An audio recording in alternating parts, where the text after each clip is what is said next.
Hi guys, this is Vikas from विहंगम classes. Guys, as usual आपके लिए important topic grammar का लेकर आया हूँ जो आपको हेल्प करेगा इंग्लिश बोलने में। तो गाइस क्या है, देखिए सबसे पहला ये जो टॉपिक है ये रिलेटेड है इम्परेटिव सेंटेंस से, मतलब आज्ञा सूचक वाक्य से। तो ऐसे वाक्य जिसको पढ़ के लगेगा कि आज्ञा दिया जा रहा है या सुझाव दिया जा रहा है, तो ऐसे वाक्यों को क्या कहते हैं? ऐसे वाक्यों को कहते हैं इम्परेटिव सेंटेंस ना। तो देखिए, अगर वाक्य में तुम या आप शब्द छिपाओ, यदि कोई ऐसा वाक्य है जिसमें तुम या आप शब्द क्या होगा, छुपा होगा या लगा भी हो सकता है ना, तो ऐसे में क्या करेंगे, वर्ब के फर्स्ट फॉर्म से स्टार्ट करेंगे। पहले वर्ब का फर्स्ट फॉर्म लिखेंगे, फिर ऑब्जेक्ट लिखेंगे। अच्छा, एग्जांपल देखिए, मान लेते हैं, बोलेंगे यहाँ आओ, यह काम करो, ऐसे बोलते हैं ना, यहाँ आओ मतलब कम हियर। वहाँ जाओ, गो देयर। इट मीन्स तुम छिपा है, तुम यहाँ आओ, आप यहाँ आए, ऐसा शब्द छिपा है। तो जो इम्परेटिव सेंटेंस होता है उसमें तुम या आप शब्द छिपा हो सकता है या लगा भी हो सकता है। जैसे बोलेंगे यहाँ आओ, बोलेंगे कम हियर, ऐसे भी बोल सकते हैं। तुम यहाँ आओ तो क्या बोलेंगे, यू कम हियर। ठीक है, तो ऐसे जब भी वाक्य होंगे तो हम वर्ब के फर्स्ट फॉर्म से स्टार्ट करेंगे, फिर ऑब्जेक्ट लिखेंगे। जैसे एग्जांपल बोले, डू दिस वर्क, यह काम करो, डू दिस वर्क। क्या बोले, डू दिस वर्क। तो डू दिस वर्क क्या हो गया, इम्परेटिव सेंटेंस हो गया। क्यों? क्योंकि वर्ब के फर्स्ट फॉर्म से स्टार्ट होते हैं। तो जो भी वर्ब के फर्स्ट फॉर्म से स्टार्ट होंगे उन्हें क्या कहेंगे, इम्परेटिव सेंटेंस कहेंगे। यदि हिंदी की बात करें तो इनके लास्ट में क्या आता है, ए ऊ ओ, ए ऊ ओ। यदि हिंदी में क्या बात करें, ए ऊ ओ, यदि शब्द आएंगे तो समझ जाएंगे क्या इम्परेटिव सेंटेंस है। और इनको पढ़ के लगेगा कि आज्ञा देने की बात हो रही है, सजेशन की बात हो रही है, एडवाइस की बात हो रही है ना, सलाह की बात हो रही है। तो ऐसे वाक्यों को हम इम्परेटिव सेंटेंस कहेंगे। ये पहला प्रकार है, पहला प्रकार।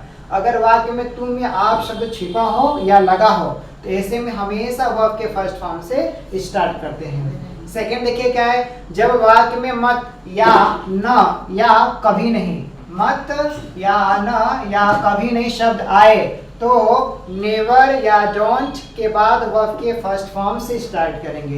इट मीन्स यदि वाक्य नेगेटिव होंगे ना, इम्परेटिव सेंटेंस हैं लेकिन क्या है, साथ में नेगेटिव है, तो ऐसे में हम नेवर या डोंट से स्टार्ट करेंगे। जैसे बोलेंगे कभी मत आना या बोलेंगे कभी मत आओ, तो बोलेंगे नेवर से। किससे स्टार्ट करेंगे, नेवर, तो बोलेंगे नेवर कम्स हियर, ऐसे। यदि डोंट से बोलेंगे यह काम मत करो, तो वहां क्या करते हैं, डोंट का प्रयोग करते हैं। तो बोलेंगे डोंट डू दिस वर्क।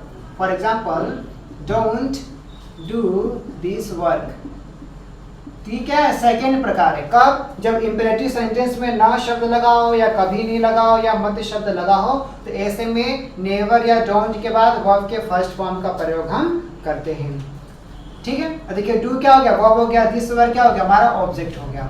तो थर्ड देखिए क्या है, अगर वाक्य में तुम, आप या हम शब्द छिपा न हो, मतलब हम, तुम या आप शब्द न लगा हो और न ही वाक्य में सब्जेक्ट दिया हो, मतलब पैसिव वॉइस हो, तो ऐसे में क्या करते हैं, पहले लेट लिखेंगे, लेट के बाद ऑब्जेक्ट लिखेंगे, ऑब्जेक्ट के बाद यदि नेगेटिव है तो नॉट लगाएंगे, नॉट के बाद बी का प्रयोग करेंगे, बी के बाद वर्ब के थर्ड फॉर्म हम यूज करेंगे। कब, जब वाक्य में तुम या आप या हम शब्द छिपे होंगे ना, मतलब छिपा हुआ नहीं होगा और वाक्य कैसा होगा, पैसिव वॉइस में होगा, सब्जेक्ट नहीं होगा, तो ऐसे में हम लेट से बनाएंगे। ऐसे में हम वर्ब के फर्स्ट फॉर्म से स्टार्ट नहीं करेंगे, नेवर से स्टार्ट नहीं करेंगे। जैसे बोलेंगे फॉर एग्जांपल, मुझे परेशान न किया जाए। क्या बोले हैं, मुझे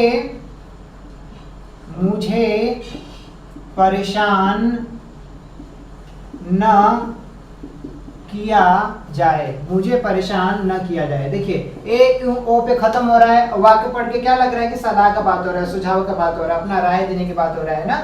तो मुझे परेशान न किया जाए, जिनके लास्ट में ए उ ओ एंडिंग होंगे तो उन्हें कहेंगे इम्परेटिव सेंटेंस। देखिए मुझे लगे, वाक्य में मैं, तुम, हम ऐसे शब्द लगे होते हैं ना, तो किसको परेशान न किया जाए, मुझे। कौन करेगा परेशान, नहीं पता, मतलब सब्जेक्ट इसमें गिवन नहीं है। तो कैसे बनाएंगे, पहले बोलेंगे लेट, क्या बोलेंगे, लेट, लेट के बाद क्या बोलेंगे, ऑब्जेक्ट क्या है, मुझे, तो बोलेंगे मी, लेट मी।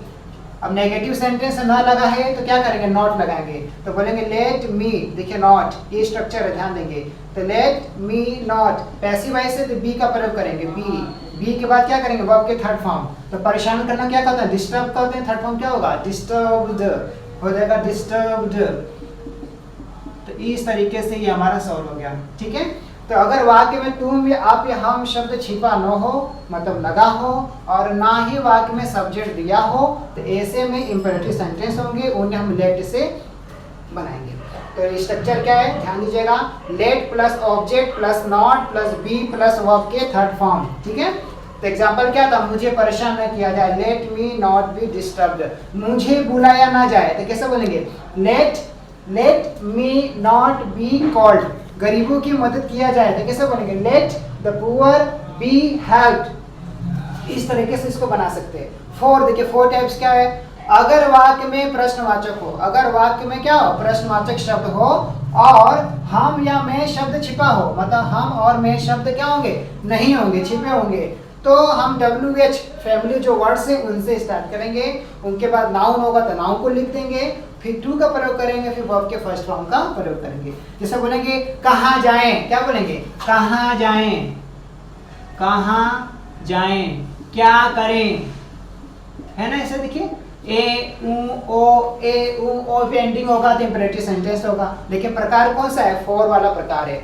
कहाँ जाए, क्या करें, जब ऐसे सेंटेंस होंगे तो पहले क्या लिखेंगे, WH फैमिली वर्ड लिखेंगे जो प्रश्नवाचक शब्द होगा, फिर टू का प्रयोग करेंगे, फिर वर्ब के फर्स्ट फॉर्म का प्रयोग करेंगे। जैसे कहाँ जाए तो बोलेंगे वेयर टू गो, क्या बोलेंगे, वेयर टू गो, क्या बोलेंगे, वेयर टू गो।